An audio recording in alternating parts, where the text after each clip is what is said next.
Any artist can tell you it's hard to make money from your art. Aside from getting to the skill level where people actually want to commission your work, there's a problem of pricing your services to where you can actually make enough money to eat, right? You know, keeping your prices competitive like this is pretty difficult. Artists have to adopt multifaceted abilities to, one, produce high quality work, and two, find sufficient ways to drive demand for their services, right? And three, right, recognizing all the costs to make sure they're paying what they should be in taxes. There are plenty of artists who have all the skill in the world, but end up broke, right? Now, I'm no sage, but I'm guessing you're not on the same level as a Picasso, right? Just statistically speaking, right? As it is with all competitive industries, you have to keep learning and improving your craft, right? Now, what happens when you're actually at a level where you can sufficiently drive enough prospective customers after you put in, hundreds of hours to get this skill, you decide to compensate your time, I don't know, we'll say $20 to $30, just ballparking it, right? Just as a base. I don't know what's a realistic price for your use case, right? Some of you may already be worth more than that, and honestly, good for you. What I want to show you is the downsides of just being an artist, right, versus being a business that produces art. So let's assume you're making $35K in gross income through various commissions, other art gigs, you got stuff lined up, right? Now, both individuals and businesses have to buy supplies to make this art. Let's say they're also renting out a studio, they have some electronics for production. It costs them about $12K, right? Now the difference between income as an individual versus revenue as a business is when you pay taxes, right? Let's say you have a 30% tax rate. What happens is, as an individual, you have this $35K, right? You're gonna pay 30% tax on that, right? That's your income. That's money they think is just coming into you, but you still have to spend the same $12K.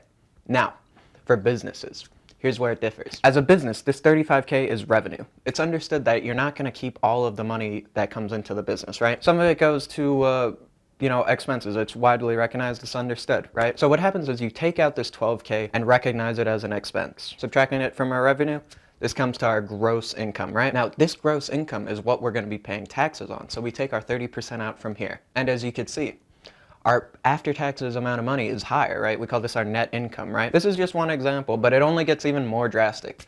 Now, some of you may have an initial impulse to assume this is unfair, but there's pretty sound reasoning behind it. Personal income can be spent on luxuries, unrelated items that have nothing to do with the business, and ultimately it's for your pleasure. Whereas for a business, you shouldn't be writing off your 24-karat Cuban necklace as a business expense unless you want the IRS messing with you, which, for the love of all that is holy, you do not want to happen.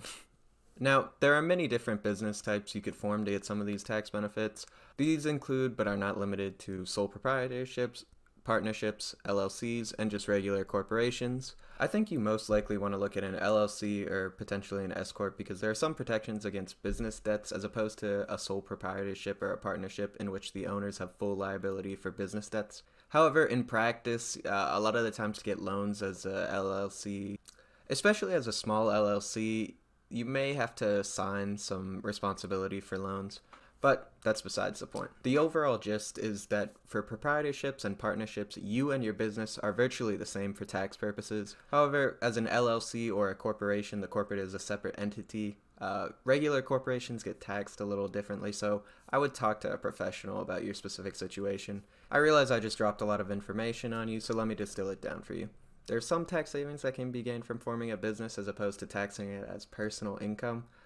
If those savings are worth the hassle of setting up the business as well as the minor costs, then I think you should do it. I think one of the other benefits of forming a business is it's a lot more scalable than just your personal income. You can hire people, you can outsource some of the work, especially when you're doing things at a large scale. What you got to think about is the fact that in the US, we have tax brackets, right? So what happens is as we progress up the income ladder, we're going to get taxed gradually more and more. Right? The difference only gets larger. All of this money you've gotten could have been spent on food, shelter, and any other thing you can think of. Let's change the numbers up. We're gonna say you make $100,000 and you spend 40K, right? You have a team of artists working for you, right?